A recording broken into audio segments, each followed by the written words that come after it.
Benoit, it's safe to say this is the biggest fight of your career to date. I guess, does it feel any different to you knowing that you're going to be stepping in the cage with Dustin Poirier for 5 rounds on Saturday?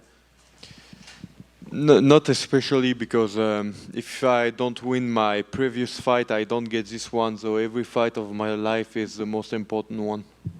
I guess the last year or so, you've really built in popularity. You've picked up a lot of wins. Do you feel like this is going to be really your breakthrough moment to really become a star and a household name? It's one more step, a very tough one, and I'm happy I'm getting this one. And I'm expecting a tough fight. I've been well prepared. And, I'm expecting to have a tough and enjoyable moments in the octagon. And after your last fight, you mentioned the potential of you fighting Dustin Poirier was a fight that you wanted. Were you surprised when it came around to you that the UFC was on board, he was on board, that it all came together? Yeah, negotiation in the top 15 is always difficult.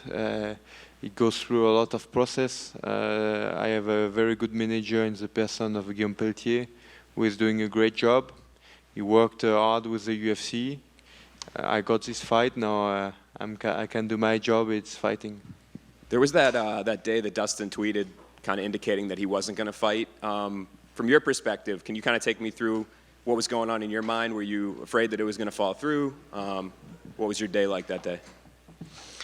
No, I just had at the beginning suspicions that he was injured, but it was not the case. So there were no doubt in my mind that except negotiation from his part with the UFC, there was nothing there to be afraid of. So I was an happy man that it solved itself very fast.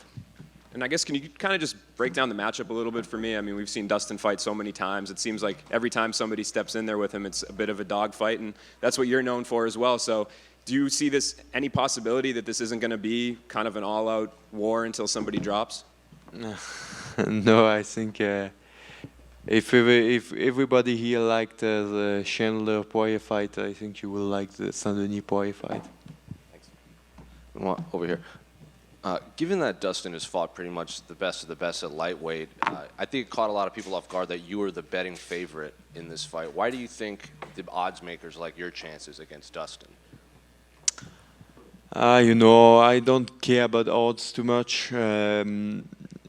Like 8 months ago, I was a very underdog against Mofim, like 1 against 3 or something like that.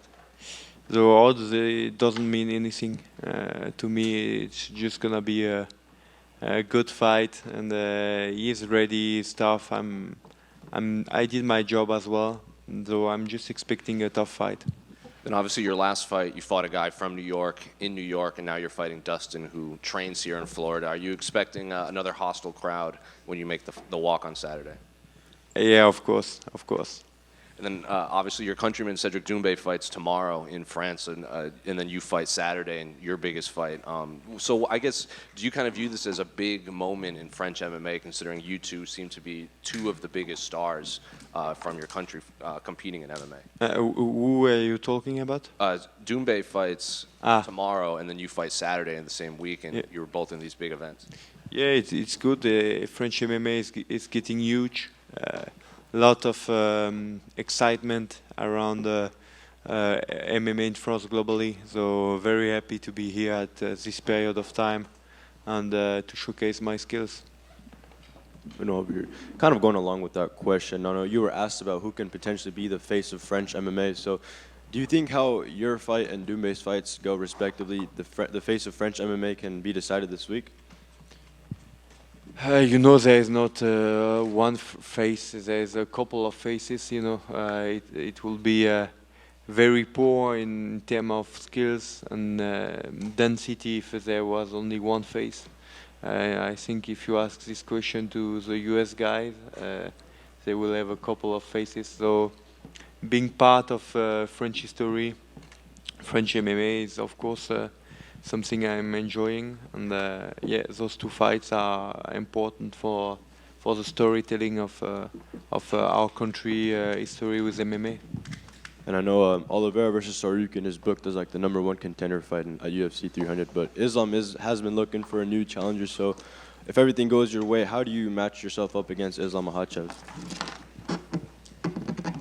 I never go through a fight when I haven't done my mission, but yeah, of course, it's all excitement. It's all excitement, and if I'm victorious, there will be things that are going to be done. Benoit right here.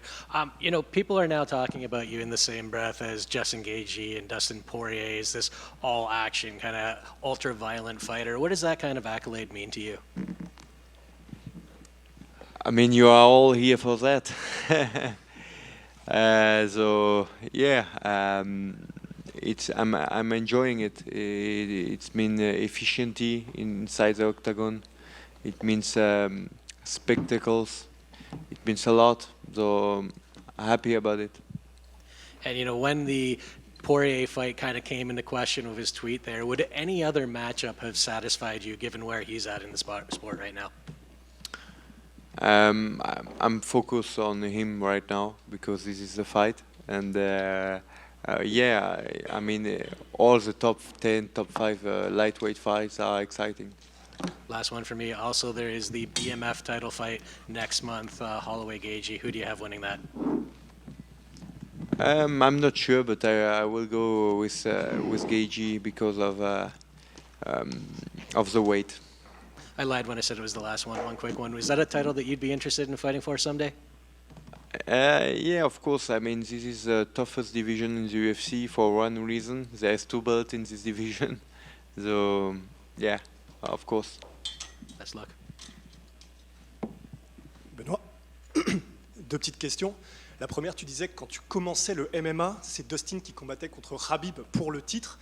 Tu t'étais fixé à l'époque 2 ans pour rejoindre l'UFC, tu as mis juste 2 ans et demi, mais est-ce qu'à l'époque, quand tu voyais Dustin contre Khabib, tu te disais déjà devant ton ordi, ce gars-là, je vais peut-être le rencontrer, lui ou Khabib? Non, parce que je pense qu'à cette époque, je n'avais pas encore toutes les connaissances que j'ai dans le MMA, que j'ai acquises au fur et à mesure du temps avec l'expérience. Je ne savais pas encore si j'allais combattre en 66, 70 ou 77 en fonction de mon corps. Donc ça s'est affiné avec le temps. Et aujourd'hui, je suis très content d'affronter un adversaire de ce calibre. Et dernière question, il y a la méthode un peu GSP, la méthode John Jones, Georges Saint-Pierre qui était extrêmement complet, il voulait aller là où l'adversaire était le plus faible pour se donner toutes les chances de gagner le plus possible. Et John Jones, lui, au contraire, il était plus en mode je veux battre les gens dans leur domaine de prédilection. On t'a entendu dire que du coup tu voulais striker avec les meilleurs strikers, aller au sol avec les meilleurs au sol. Mais du coup, l'un et l'autre, ça va pas forcément ensemble, mais dans ta mentalité, qu'est-ce que tu préfères? Aller dans les points faibles de l'autre pour vraiment le dominer partout ou les battre dans leur domaine? En fait, c'est du mensonge de dire que tu vas pas là où c'est facile. La nature humaine, elle est paresseuse. Donc, tous les combattants vont là où ils trouvent l'ouverture. Mais des fois, il y a des surprises. C'est-à-dire qu'on s'attend à ce que ce soit facile en striking pour l'un, mais au final, c'est compliqué parce que le style et la distance et la compréhension du combat est meilleur chez l'autre. Mais moi, ce que je veux dire par là, c'est qu'il faut être capable d'être compétitif dans tous les domaines avec les meilleurs combattants de ta catégorie dans chaque domaine. C'est-à-dire qu'il faut être capable de faire 1 ou 2 rounds de striking full avec les meilleurs strikers de la division parce que tu n'es pas à l'abri de ne pas pouvoir les amener au sol, ou inversement, il faut être capable de lutter avec les meilleurs lutteurs. Peut-être pas les battre sur 5 rounds dans leur domaine de prédilection, même si c'est l'objectif ultime. On veut l'excellence, on veut aller chercher le meilleur du meilleur, être la meilleure version de soi-même et être le meilleur partout. Mais c'est rarement le cas, voire c'est jamais le cas. Donc on va toujours dans le domaine où l'autre est le plus faible, mais il faut être capable de rivaliser avec n'importe qui dans chaque domaine. Et pardon, toute dernière question. On a entendu des combattants qui ont travaillé avec Daniel Voirin dire que tu es obligé d'être un guerrier si tu veux travailler avec Daniel Voirin. Comment est-ce que ça se passe du coup pendant la semaine du combat? C'est quoi? C'est une mentalité? C'est quelque chose que vous partagez et qui fait que du coup vous allez à la guerre ensemble? Est-ce que tu peux parler un peu de ce lien? C'est surtout la méthode d'entraînement et sa vision du combat dans l'octogone qui est vachement orientée vers les dégâts et le finish. mais les dégâts et la domination en général. Donc Daniel, c'est un style de coach qui va rechercher ça plus qu'autre chose. Donc forcément, ça donne du spectacle. Hello, Benoit, over here. Hi. Dustin been talking about retirement. So, do you think you're gonna kind of finish his career in UFC this Saturday? I mean, I will be very honored to be his last fight, but you know, it's his decisions, and I don't know in which shape he is. We will find out on Saturday, but he's a great fighter. I'm very happy to face him on Saturday, and I know it's going to be a bloody battle. Do you expect a long fight or kind of just a couple of rounds? No expectation. I'm ready for everything, but it can be 5 rounds, it can be 4, 3, 2, 1, everything. Thank you. Just one quick one. Can I get your thoughts on the main event between Sean O'Malley and Cheeto? Yeah, I'm surprised it went this fast for having this opposition, because we will learn if Cheeto is a dark horse of Sean O'Malley or not. So it's a tough fight for both guys. So I'm expecting a tough fight. Bonjour Benoît, j'ai une petite question. On sait, comme tu l'as dit il n'y a pas longtemps, il y a 8 mois, tu étais encore underdog comme bon film. Là, aujourd'hui, tu as affronté le numéro 3 de la catégorie de Dustin Poirier. Moi, ce que je voulais savoir, c'est vraiment quels sont les secrets de ta progression qui est fulgurante.